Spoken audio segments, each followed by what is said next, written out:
In 1982, you could buy unlimited access to Walt Disney World for an entire year for $100. Today, that same pass costs you over $1,600. But the story of how we got here is more than just about price increases. It's about the evolution of how we experience theme parks. Welcome to the Enchanted Ears podcast, where we discuss anything and everything Disney. I'm Angela. And I'm Joe. And today we are kicking off the first part in a 3-part series on annual passes. So this week we're going to talk about the history of annual passes, focused on Disney World, throw a little bit of Disneyland in there, but more on Disney World because that's kind of where annual passes started. Next week we're going to talk about the benefits that come with annual passes and some of the hidden costs, because we've learned there's some hidden costs involved. It's not all just benefits and discounts around annual passes. I'm guilty on that one.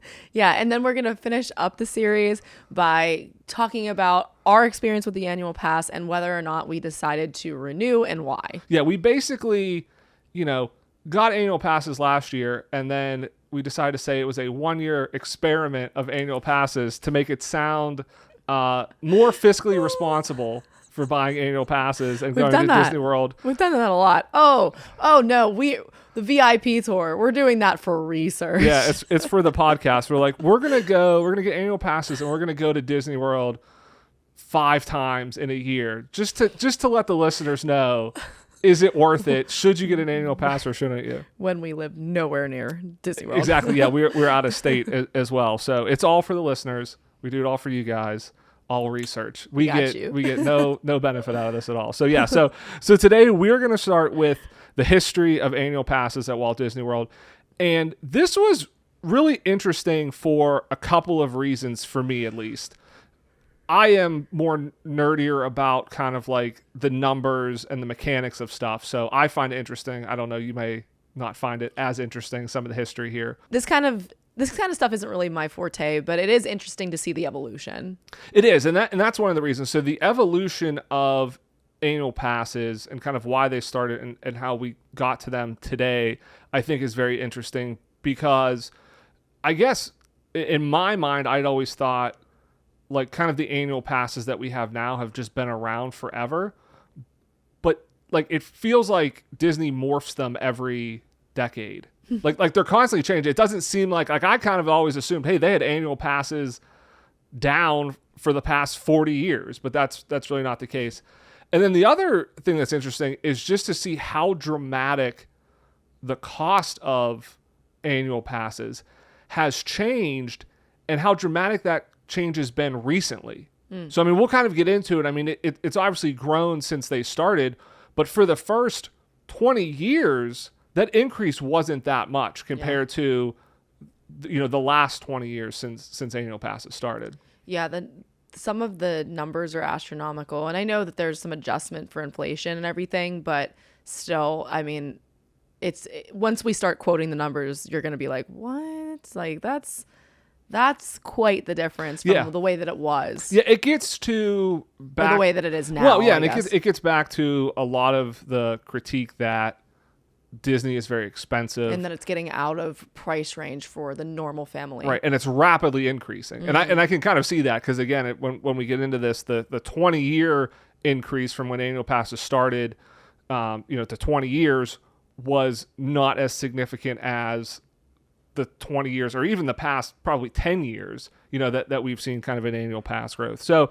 let's kind of get into this. Let's get to the history and kind of the genesis of annual passes here. So before we touch on annual passes, I think it's kind of important to talk about how Disney parks used to operate. So you did not buy a ticket to a Disney park and have basically general admission, ride as much as you want like we do today. Like you can buy a 1-day ticket to Magic Kingdom, you can go to Magic Kingdom, you can ride anything you want to ride. It's very much like, it operated very much like carnivals operate, where there's the ticketing system, and certain rides cost more tickets, and so your admission is very low, and then you go for a carnival, it's non-existent. You might not pay a lot, but then you go and you buy the tickets, and then certain rides that are more thrilling rides or more exciting rides, they cost more tickets. Right, and this is how like theme parks, and to your point, like amusement parks. Like this is how everybody kind of ran. What back in the day, kind of when they started. I think that's why like when Walt started Disneyland, he kind of followed that model because that's what amusement parks up to that point had kind of done. But this is where if you hear the term e-ticket, like there's probably a lot of people, and if you're somebody that's new to Disney parks, you probably hear that term because Disney still throws that around, and the fans kind of do when they build like a new fancy attraction. Oh, it's a new e-ticket attraction. We need an e-ticket attraction in this land. And everybody's probably like, what are you talking about e? Like, if I got an E in school, I was going to say, terrible. I think that they should call it an A-ticket attraction, but, who am I? Yeah, so Who am I?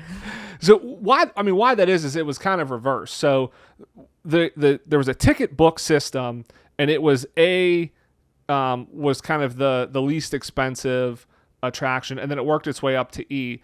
Why it's E is because I think it was A, B, C. I think it was just A, B, and C. And then as they got better rides, they said, oh, we need a fourth category. So it became D, and then it became E. So that's why, like, they added on to the end. Yeah. So they basically started with, hey, the worst, I don't want to say worst attractions, but like the least themed attractions and stuff were A, and then it just worked up, and they just, as they needed categories, they just kept adding to it. So that's how we got E, being the best. Yeah, I guess if they would have gone the other way, they would have ran out of letters, and they would have had to like circle back around. Like Z ticket is now the best one. I don't know. Yeah, I mean, I guess what they could have done if they had A be the best, and they went A, B, C, they could have just shifted A to B and made A better, because that's kind of what they did. They had A, B, C, and then C was the best, and then when they added D, they shifted C to D. So they could have done it the other way, but. We're throwing around way too many letters. I don't even know where. Yeah. That's how it worked at Disneyland. And when Magic Kingdom opened in 1971 in Disney World, they followed the same system. So there was a general admission ticket. It cost $3.50 to just get in the door to Magic Kingdom when it opened. For inflation, that's around $28 today. So now, again, that's no rides. You could not ride anything. That just got you in the door. And I do want to kind of give a shout out. A lot of these historical ticket prices came from allears.net. They have a whole page that basically goes from 1970 through today for every ticket price. So it tells you if you wanted, what a 3-day ticket price was in 1995, if you want to see that. So, Wow. so this was really helpful to kind of see the history of the pricing. So general admission was $3.50. A ticket book, you could get 7 rides. So that was 1A, 1B, 1C, 2D, and 2E. So remember, E's the best. So you get more of the top tier attractions. That was $4.50, or around $36 today. So if you wanted to go to Magic Kingdom for one day, ride 7 attractions, in 1971, it cost you $8. In today's money, that would be about $64. For each additional e-ticket ride, because you bought like a 7-ride ticket book, but then you could buy like additional tickets. It was 90 cents per ride, or like around $7.23 today. So my question to you is that the number there is wild. So under $1, that's how much 1971 things have inflated. So under $1 now is $7. $7.23. Yes. So what was your question for me? So my question was, so under this model, now again, Disney ticket prices have far past inflation, and we'll kind of get to that, because a 1-day ticket to the Magic Kingdom is like $150, roughly, and that includes unlimited rides. But it does, but it doesn't, because depending on the crowd levels, you're limited on crowd yes. levels, right? But my question is, are we better off today with the unlimited ride model versus how Disney used to do it? Because with paid fast passes and the multi-pass and the lightning lanes, you kind of have this blend now where you have a ticket where you can go in and ride unlimited attractions, but then you can also basically pay to ride attractions. But would you be more willing to pay a lower price just to get in the door, but then have to pay for every single ride? And let's assume the prices are double of what inflation says. So let's say it's $50 general admission to get in, and then you're paying, maybe $75 for 7 rides. So it's like $12 an attraction. Yeah, I'd probably rather do that because I feel like when we go, we don't ride like crazy. Like I'm more concerned with what am I going to put in my stomach. So yeah, I think that I would probably rather do that unless we do like what we did for a while back, which was like, let's try to ride every ride in the Magic Kingdom. That wouldn't be very economical. Right. Yeah, it's an interesting thought because I do think there's probably a lot of people that would go, yeah, I would pay to ride the attractions because, yeah, maybe I don't like to ride a lot of attractions. I think the problem and why, Disney moved away from this and a lot of other amusement parks moved away from this is if you had to pay for an attraction, there's going to be a lot of attractions that nobody rides. Yeah, okay. You know what I'm saying? Like, if you have to pay to ride Magic Carpets of Aladdin, are you going to ride that? No. Probably not. But a lot of people are going to pay to ride Jungle Cruise. So, it's a filler ride. Right. So the cool thing is if you have to pay per ride, it really tells you immediately what are the popular rides and what aren't the popular rides. But then it also really messes up capacity and wait time because everybody's going to want to ride certain rides because you're not going to pay to ride those filler rides. So it's almost like they'd have to make some rides free, I think, to kind of entice people to go over there. But actually, Disney has done the best of both of these. They've come up with a very expensive general admission ticket, like you said, and now they've created a basic ticket book system that's just digital and on your phone. Hey, do you want to be guaranteed to be able to ride these rides? You can ride them 100%, but you're going to wait 1 to 2 hours to ride these very popular rides. So now on top of your ticket price, you're now paying an e-ticket price essentially to ensure you can ride this ride and not have to wait an exorbitant amount of time. Well, that's what I said. And that's what I said. Yeah, now they have it. You can pay to skip the line. It's like you're paying for both. Yeah, you do have certain ones. You don't have to pay for that, though. No, you I think don't. is the thing. Like You don't have to. In this system, you had to pay to ride an attraction. I will say this year, particularly with our annual passes, we did tend to go on busier times. And again, that's the way that it works out for us oftentimes because of my profession. So I'm off when everybody else is off. So like we always go at popular times. We don't get a chance to ride a lot oftentimes. So yeah, like for us, you just don't want to least, wait in line.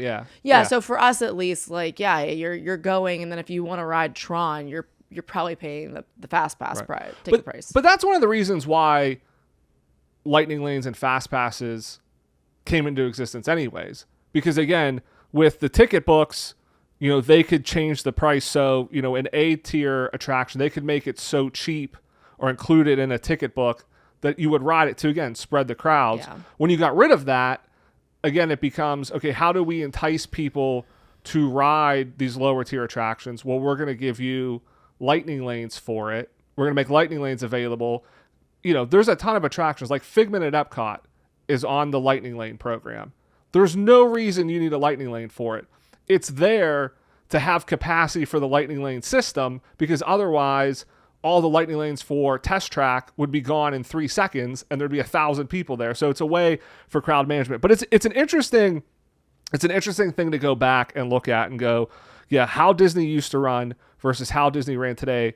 Which would you prefer? And I would like to hear from our listeners. Let us know in the comments, like, would you prefer the general admission pay per ride, or are you kind of like how you have it now?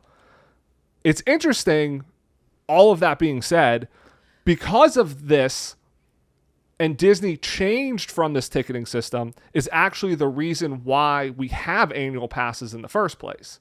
Because Disney moved away from this ticketing system.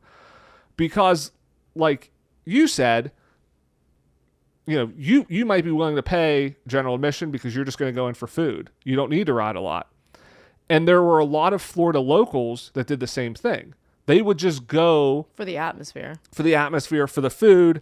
I mean, and they would just pay, the $3.50 to go in and not have to ride anything, or maybe they pay to buy one ride or something. And I don't know how familiar the listeners are with the Green brothers, like John and Hank Green, but they're very popular. Like they were popular on YouTube and also have written books and like a lot of books, very popular ones. But anyway, I've heard them talk about like they lived in Orlando growing up and their parents would like take them in the morning and drop them off at Disney, like Walt Disney World. And like they even comment like you could never do that today, but like Right. they would take them and drop them off, and it's like they could entertain themselves all day in Walt Disney World. So I mean, I can imagine at that time period when you get that taken away, or like if you're used to just being able to go and maybe drop your kids off, now they're going to be upset. Like, hey, this isn't available and I have to pay for it. Like they changed the structure of it. Right. So when Epcot opened in 1982, it caused Disney to replace their ticket book system, and they went to this passport system, which it became like the ticket model we have today, where you buy a ticket and you get into the parks and the rides are included. So you couldn't go in for a cheaper amount and just not ride anything. It still wasn't that expensive. It was $15 for 1 day and $35 for a 3-day park hopper, which is about $118 in today's dollars for a 3-day park hopper. So you had both parks there. But what the complaint was, it was from the locals like that who were used to going every day, who maybe didn't want to ride attractions, so they benefited from the lower general admission and not having to pay to experience the parks. That now it's becoming $15 a day for them to go, and they're not benefiting from all that includes. And so there was a lot of pushback on that, and that's what caused Disney to develop the first annual passes. It was really the Florida locals, the people going frequently, that would probably spend a lot of money in merch and food. I mean, that's kind of the whole idea. Annual pass, you're going to come often, so we'll give you a discount on tickets. So they created the first annual passes. It was $100 for adults. That's around $337 today. So here's our point on inflation, where annual passes cost way more than that. So they've outpriced inflation. It was $93 for juniors and $80 for children. Wow. So basically nowadays, if you go to the park for 2 days, back then, like you would have paid for your annual pass if it was $337 in today's money, essentially. Yeah, basically, yeah. If you got a 2-day park hopper ticket, yeah, that's probably going to run you about that price. Yeah, exactly. Yeah, as an adult, to pay for it. Yeah, wow. Now, back in the day, so when it was $15 a day, that's about 9 days. No, I guess maybe 8 days? That's about 8 days that you'd have to go at $15 a day to kind of pay for the $100. So it's interesting. Like the spread of it is similar. Like you probably have to go around 7 or 8 days now to kind of pay for an annual pass. So like it kept that similar. But yeah, as of today's dollars, you only had to go about twice. The other thing they kind of started was this Magic Kingdom Club, which it was kind of like an annual pass program, but basically what it was is it was discounts for, like, they had corporate partnerships, so their employees could buy discounted tickets, and you basically got like additional discounts. So like they kind of created that along with the annual pass program at that time. So in the 80s and 90s, when Walt Disney World was doing a lot of rapid expansion, you have MGM Studios, Typhoon Lagoon, Pleasure Island openings. Then they also added specific add-ons to the annual passes. Yeah, this was like the Eisner expansion era when he was making Disney World a vacation destination, because he saw how well Magic Kingdom, Epcot was doing, and then he added MGM Studios. I always want to call it Hollywood Studios. But you had like River Country, Typhoon Lagoon, Discovery Island. So like he was really expanding. And so in the same way, like today you can add on the water parks to your annual pass as an add-on. They had add-ons for River Country, Discovery Island, these other things. The new parks were included. The other thing that's interesting is this is, I believe, it's at least the first time that I could find mentioned where there was a Florida resident pass. So I think up until this point, the annual passes were the same for everyone. There was kind of just like one tier. But this is where you got the Florida resident pass. This is also where you start getting the price climbing, which makes sense because, again, you went from just having Magic Kingdom and Epcot to, by 2000 having 4 theme parks, 2 water parks. Pleasure Island was like a separately ticketed area, so that could be included in the annual passes. So, naturally the price is going to increase just because there's more offerings. But the price climbed. It was around like $160 to $180 in the early 90s. It was $300 by 2000. Which is about $567 today. So this is where kind of I mentioned at the beginning where, yes, the prices increased, but to a certain extent, it's kind of surprising that in 20 years, it went from $100 to $300.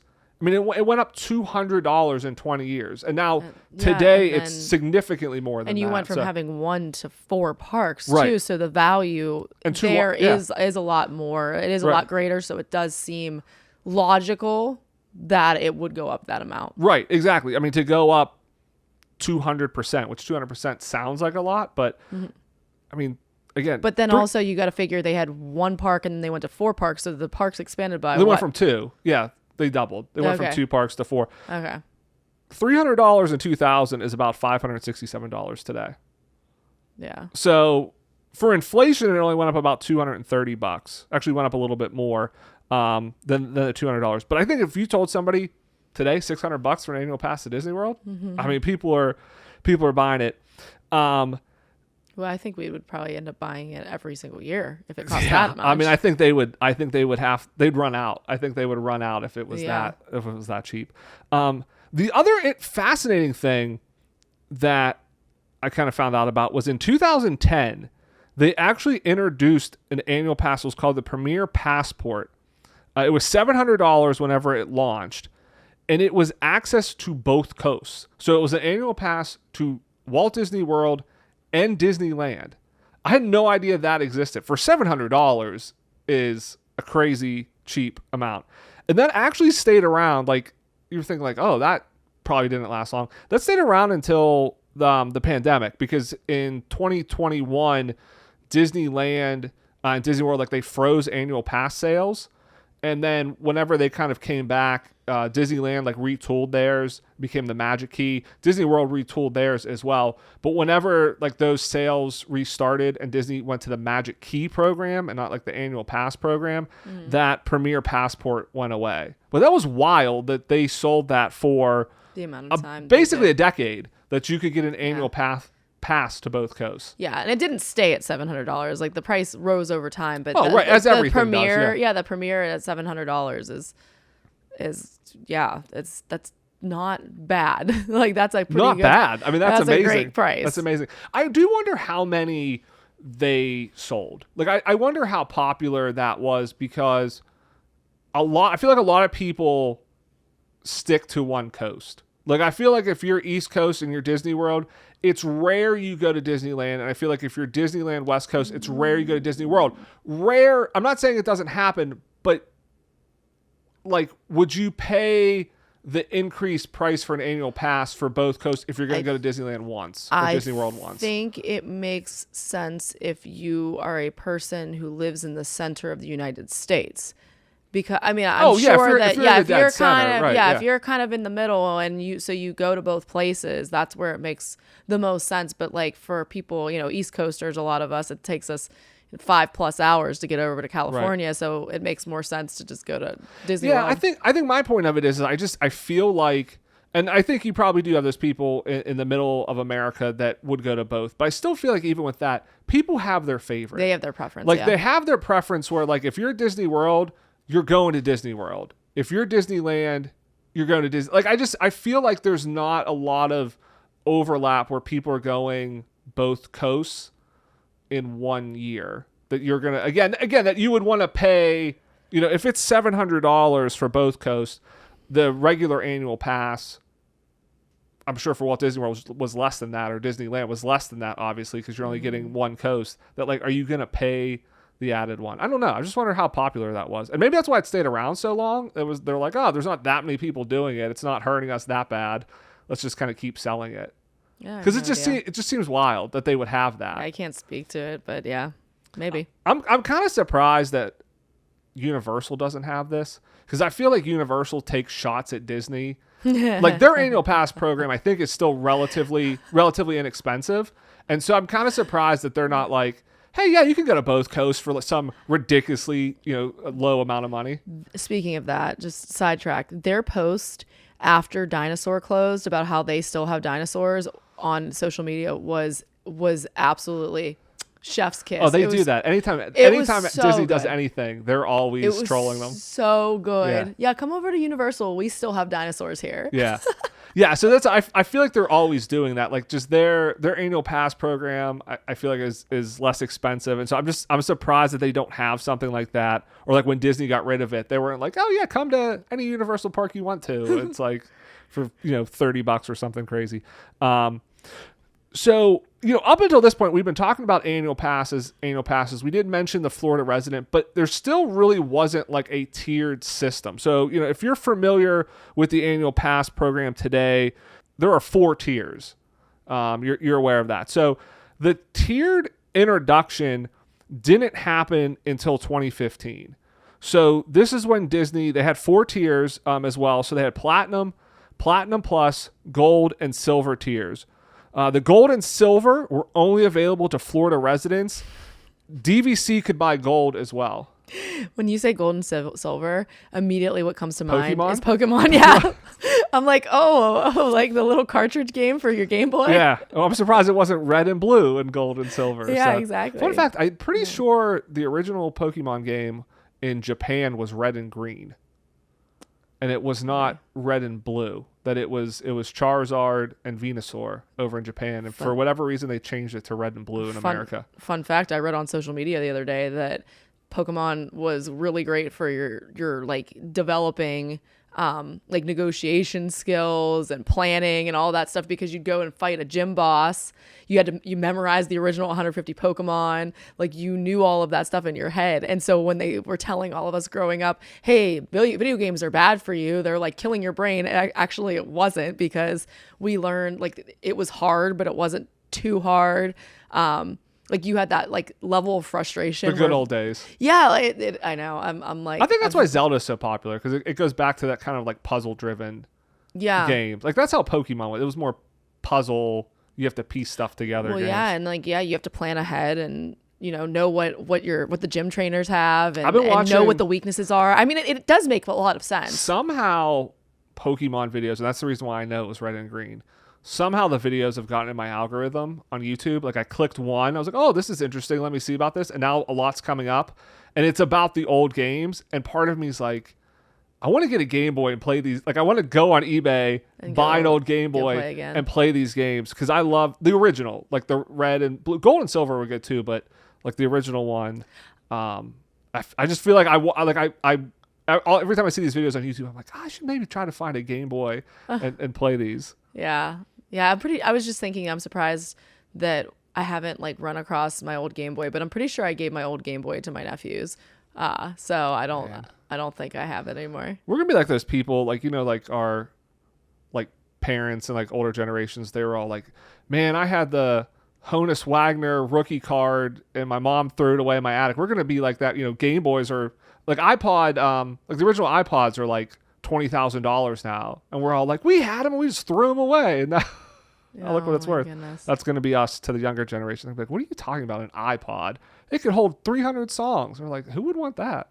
My phone holds 10,000 now. My phone doesn't have to hold 10,000. Yeah, exactly. I stream it all now. I just have Spotify or Apple Music. It didn't come from the sky? No, it didn't. It's wild, but whatever. So we got Gold. Where we go? Gold and Silver tiers. We got the Pokemon from that. So those were only available to Florida residents. DVC could buy Gold as well. Again, this was the first mention I saw of DVC being able to buy a Florida resident pass. So up until this point, I think Florida resident meant Florida resident only. They brought this in as an additional benefit for DVC. Now, they have these rules on what does a full DVC member be. You have to buy so many points, and like that keeps changing. But if you were a full DVC member, you could buy a Gold annual pass. And basically, the Florida resident passes were less expensive, but they also have more restrictions to them. So then you have the Platinum and the Platinum Plus. Platinum Plus obviously had the least amount of restrictions. So when this came out in 2015, this tiered system, Platinum Plus, which was available to anybody, $829. Or around $1,140 today. So more in line. It's still, current tickets are still more expensive than that, but it's kind of more in line with what we kind of expect today. And then just as time went on, they offered like more options. There were some additional Florida resident passes that you could get. So they had the tiered system, but then they had like more options for Florida residents. Because they were trying to get, obviously, the locals to come more often. Disney's done a lot of different stuff. They haven't done much of this lately, but even with like the tickets, like they offer a lot of times like evening tickets, like after 4 o'clock for Florida residents, or you could buy like a 4-day ticket for a discount. Like they go back and forth on this of like trying to woo the locals in. Again, just to get them to keep coming back and come to the festivals and buy food and stuff like that. So they had other options kind of at the end of the 2010s. With the pandemic, like we mentioned, Disneyland and Disney World both stopped their annual pass sales. And then when it came back at Walt Disney World in 2021, they kept a tiered system, but they completely renamed them all. So they went with kind of character Disney driven versus the gold and silver. I heard it was Pokemon's lawyers sent them a cease and desist letter, and they said you can't use gold and silver anymore. Not true. But they switched. So because they own the metal names. Apparently. Yeah. They own gold and silver. Hey, Nintendo's like pretty well known for suing you if you try to use any Nintendo characters. Yeah, like the Mario Kart. Yeah, over in like Japan, driving the go-karts. I could see them making a play streets. for saying they own gold and silver and you can't use it. But they switched to the system that we have now. So you have the Pixie Dust, Pirate, Sorcerer, and Incredi-Pass. They open higher prices, obviously, more restrictions. Now, only the Incredi-Pass was available to non-Florida residents. So before, you had 2 options if you didn't live in Florida. Now you only have 1. So basically, if you want an annual pass and you're not a Florida resident or you're not a full DVC member, the only pass you can buy is the most expensive pass. You have no other option. You either spend $40,000 becoming a DVC member to be able to get the Sorcerer Pass. That's the only one you can get, or you just pay for the Incredi-Pass. They also pulled back some of the benefits, and again, we will get more into the current benefits for annual passes on next week's show. One thing they removed was Photo Pass. It was no longer included in your annual pass. It now became an add-on.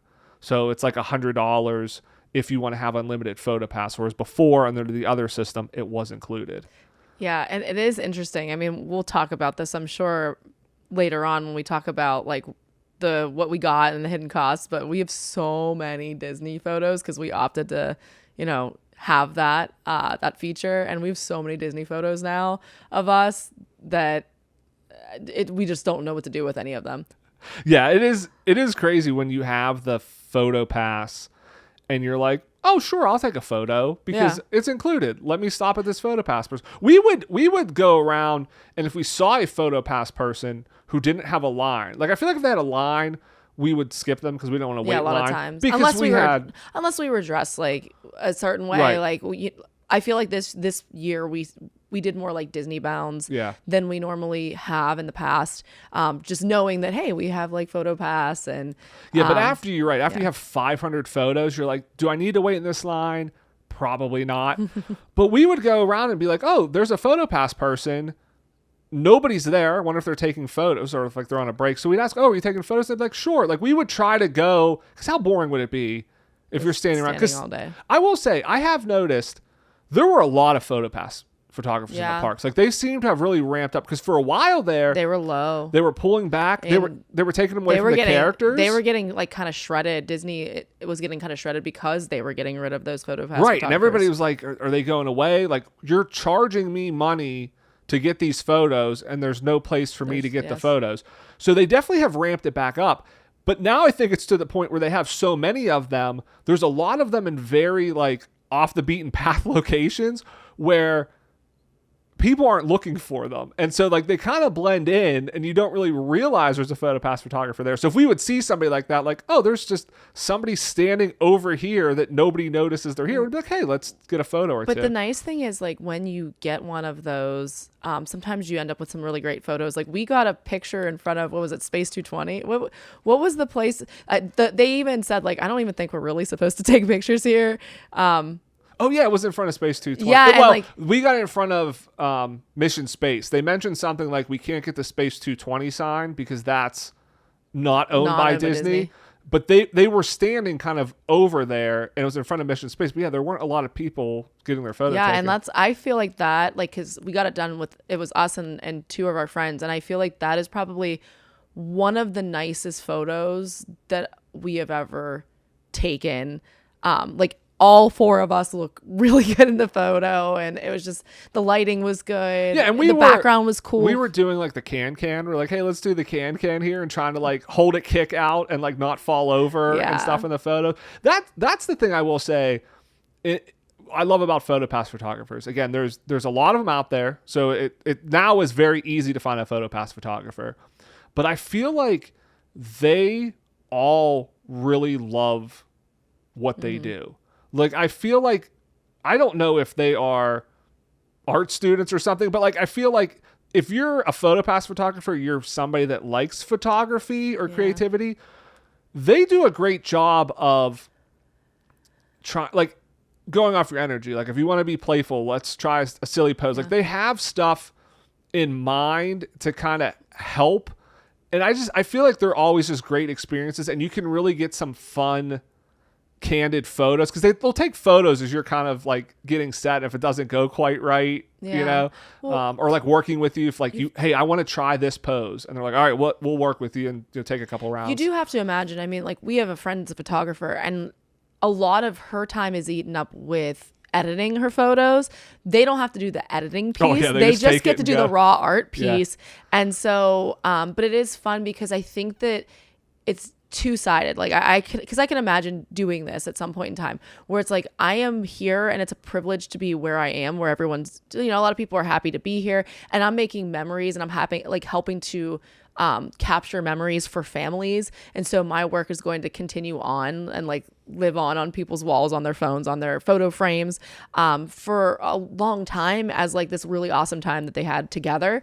Like, that part is like a cool privilege to think about. And then also just, like that other piece of when somebody comes along and they're not like the run of the mill, hey, we're going to stand here and smile. And they're like, hey, let's, you know, how about we jump? We're dressed as Sally Slater and whatever. Oh, the stretching room portrait. Yeah, when we did that, and I'm like, is it okay if I jump? Do and like a ballerina and he holds pose, me, and then like that PhotoPass photographer is really, really patient with us, and like she's like, oh, so close. Let's try it again. Yeah, to try to get everything just right. Like and we ended up getting like a really awesome photo from her. Yeah, the fireworks were in the background and everything. Yeah, it was a really great photo, and her patience with that was really awesome. And it's definitely one of my favorite Disney photos that we've ever taken. Always great experiences, but you're right. Whenever you have unlimited PhotoPass pictures and you stop at a lot of them, because you get probably like 5 or 6 at least at every photo,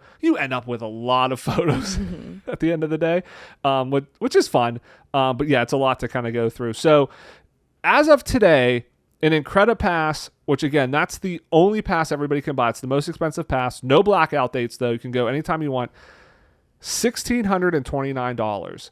It is actually, in the past 3 years, increased $230, which is about a 16% increase. So in 2022, that same pass was only around $1,400. So it's gone from $1,400 to $1,600 in just 3 years. The Sorcerer Pass is up around $130, which is about 11% increase. And the Pixie Dust Pass is up around $90. So again, looking back, kind of the journey we've taken, when annual passes first came out, $100. Now I know adjusted for inflation, that's about $340 we said. Today, over $1,600. So even adjusted for inflation, so just on raw dollars, it's up over 16 times the original price. Even adjusted for inflation, it's about 5 times more expensive than it is adjusted for inflation. So Well, that it's means their it's crazy. marketing. That means their marketing has worked. I mean, 100%. They're saying, "Hey, part of the," because again, Disney. A lot of times, Disney advertising centers around family and like a childhood rite of passage. Like a lot of the commercials are like that, and so Disney has become so synonymous with that they recognize that you have that crowd.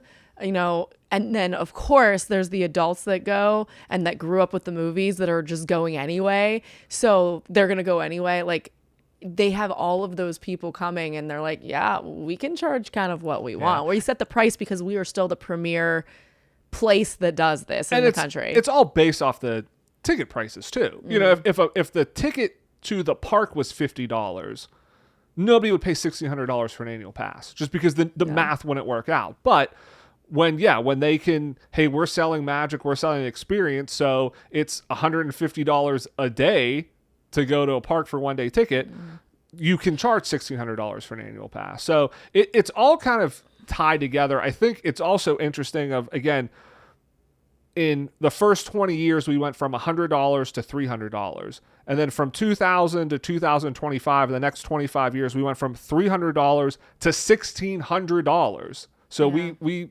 went, 3x, and now we're going 5x. I think it's interesting because even in the past few years, how it's increased. If you look at those same past 3 or 4 years, what is the most profitable segment of Disney now? It's the parks. All of the discussion is the parks are making all of the money. The parks every quarter, the parks made more money than they've ever made. Every single quarter, the revenue's up every single quarter. And I think that's why, because to your point, they've sold you on the magic, the experience. They keep raising ticket prices and people keep going. They charge you for fast passes. People pay it. And so, yes, it is more expensive to run the parks from labor, food costs, for building these attractions. Obviously, there's huge, outlays that they're paying for this, but they are able to charge you. They're able to increase the price they're charging you more than what it's costing them to run the parks. And that's why it's just become so profitable. Like it is, you can see it all kind of hand in hand. If you look at, wow, look how profitable the parks are in the past couple of years. This is why, because again, in 20 years, prices increased, but not that much. But we got, sure, prices increased, but there's twice as many parks now, whereas we haven't got new parks. They're just kind of, adding on to it. Yeah. I still, I feel like I've brought this up before, but I still am very curious if the parks experience in the next 15, 20 years, if they start to experience like a downturn because of the lack of, I feel like a lot of kids for their entertainment are going to YouTube, they're going to TikTok, like social media is sort of replacing your Disney Channel. And I think that probably a lot of your millennials are still probably giving a Disney education to their kids. So I don't think we're going to see it that soon, but I do feel like when I interact with my students, I don't feel like maybe the knowledge is as is expansive as maybe I feel like the kids when we were kids. I will say, I think maybe 2 years ago, I'd agree with you more, but we've had Lilo and Stitch make $1 billion. Yeah. We've had Zootopia 2 make 1.3. We've had Inside Out 2 make a ton of money. That's true. So they're still producing fans. They're not hurting. Yeah, they appear to be back. And I do think Disney World in particular still holds a bit of an aura about it of... Now, to your point, I do think it's parents, but I got to take my kid. Yeah. It's kind of a rite of passage. And so if they take their children, it's going to continue. I mean, that's how it continues. We all went as kids. So it's if you have kids, you got to take your kid now. And when that kid grows up. So I think they're going to be okay. I think the other thing is the whole report of Josh D'Amaro. We talked about him becoming CEO a couple weeks ago. Yeah. And Villains Land is his first big thing. It's almost like he listened to the podcast because a week after that came out, there were reports that he told Imagineering to go back to the drawing board and that the original plan for Villains Land was Villains Land bigger. Yeah, it was it was more of a boat ride and just some attractions. He said, no, this has to be, people have to love it. I guess they shadowed him for a day for like a report, like one of the reporters, I don't know if it was Hollywood Reporter or Deadline or somebody like that, about the transition. And it was in a meeting about Smuggler's Run and the change to Smuggler's Run. And I guess he was heavily involved in them doing the missions because he said, yeah, it's a good attraction. It has a good wait time. People are riding it, but people don't love it. And we don't want to make things that people don't love. Good is no longer good enough. And the fact that unless you're the pilot, you don't have a great experience, people don't love it, we need to change it. And the story is, it's a similar thing with Villains Land. He's like, people have to love this. And now reports are it's going to be like a brand new trackless ride that can change depending on what villain's in charge, a high-speed roller coaster, like kind of completely redoing it and saying doing people like a 180. have to love it, which is a lot of what we said. Like, hey, he's got to make this good, and they really they have to put a lot of money into this. That's going to be his first major act as CEO, and so he's got to come in, and especially as the parks guy, he's got a lot of pressure on him, and it's going to reflect back on him. So and he 100% like pretty much confirmed what we said when he said that. But my point to that is, and going back to what you're saying, if that's his mindset. And people keep coming to the parks and respond well to that.